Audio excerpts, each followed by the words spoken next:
ఈ పూట నేను బీట్రూట్ ఫ్రై చేస్తున్నాను. చూడండి, ఇలాగ బీట్రూట్ కూర వేసాను అనమాట.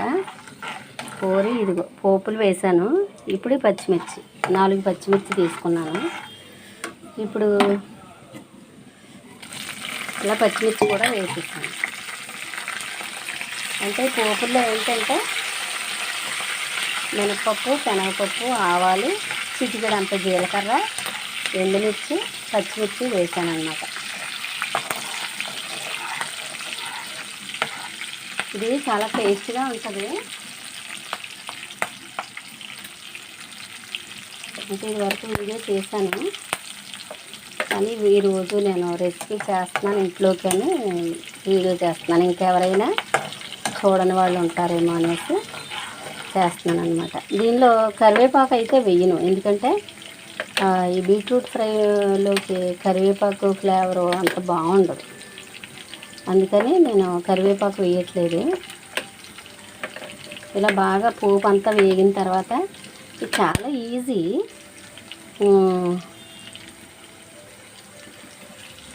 చాలా టేస్ట్ కూడా.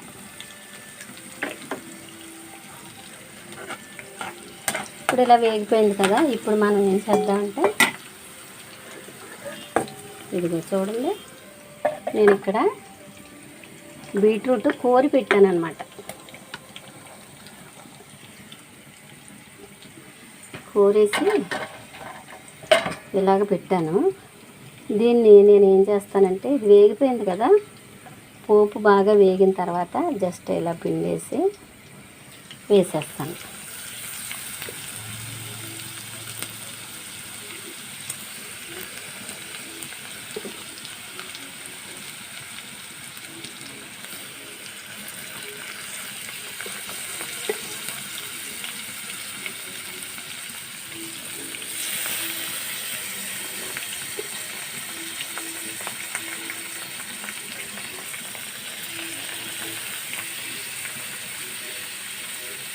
మరీ గట్టిగా పిండక్కర్లేదు, మామూలుగా నార్మల్గా కొంచెం దీనిలో ఉన్న ఒరిజినల్ జ్యూసు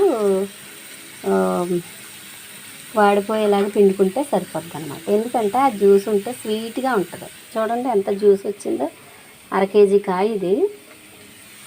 ఇలా అంతా జ్యూస్ వచ్చిందనమాట. దాన్ని నేను వేస్ట్ చేయను, మామూలుగా అలాగా తాగేస్తాము. లేదంటే కొంచెం షుగర్ వేసుకుని, లేదంటే కొంచెం ఉప్పు నిమ్మరసం వేసుకుని అలాగా ఒక్కొక్కసారి ఒకలా తాగుతూ ఉంటాం అన్నమాట. ఇది ఇంక ఇంతే, దీనిలో సాల్ట్ వేసి ఇది బాగా పొడి పొడిగా అయ్యే వరకు వేయించడమే. చాలా త్వరగా అయిపోతుంది, రుచిగా ఉంటుంది. ఇలా వేగుతున్నప్పుడే మనం కారం వేసేసుకోవాలి.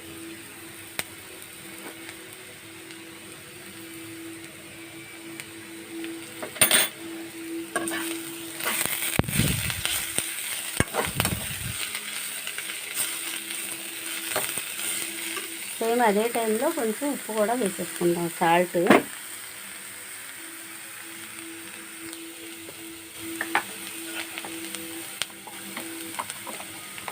ఈ కర్రీకి సరిపడా సాల్ట్ వేసేద్దాం, ఎందుకంటే ఇది రైస్లోకి చాలా బాగుంటుంది కాబట్టి ఉప్పు సరిపడా ఉంటే బాగుంటుంది.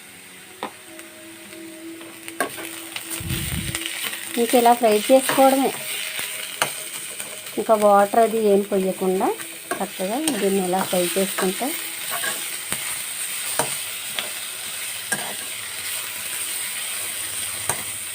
చూసారు కదా, పోపులు కొంచెం వేసాను, కొద్దిగా. తర్వాత ఎండుమిర్చి ఎక్కువ, పచ్చిమిర్చి ఎక్కువ వేసుకోవాలి. ఈ ఫ్రై ఎంత బాగుంటుందో. పైగా ఇది కొంచెం కలుపుకుంటే సరిపోద్ది.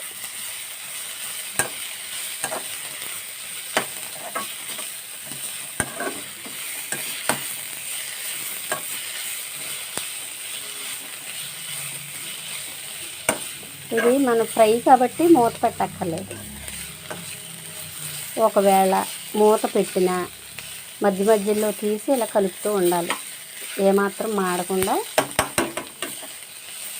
మధ్యలో తీసి ఇలా కలుపుకుంటూ ఉండాలన్నమాట. అప్పుడు పర్ఫెక్ట్గా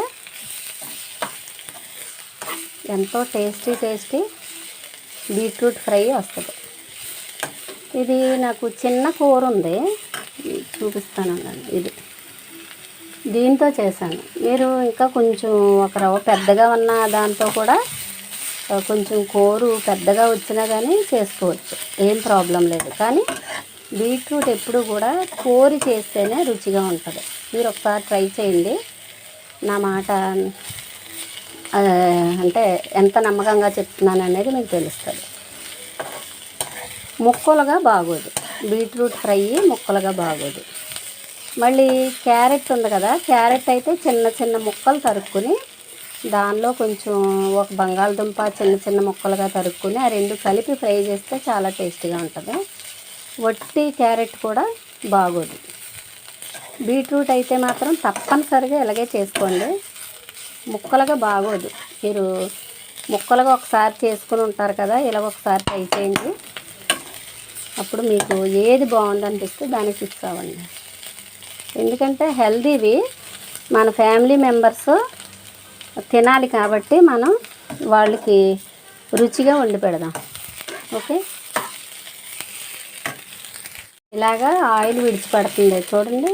ఇది పాన్కి ఇది స్టిక్ అవ్వట్లేదు అని పొడిగా అవుతుంది అనుకున్న స్టేజ్లో మనం దీన్ని ఆపేసేయచ్చు అనమాట. స్టవ్ ఆపేసి ఒక 2 మినిట్స్ ఇలాగే ఉంచి ఆ తర్వాత సర్వ్ చేసుకుంటే ఎంతో టేస్టీ బీట్రూట్ ఫ్రై రెడీ అవుతుంది. ఓకే, స్టవ్ ఆపేస్తున్నాను. ఓకేనా. తర్వాత చూడండి, దీనిలోంచి వచ్చిన జ్యూస్ ఉంది కదా, దీనిలో నేను ఇప్పుడు కొంచెం నిమ్మరసం కొంచెం ఉప్పు కలిపి నేను తాగుతాను అన్నమాట.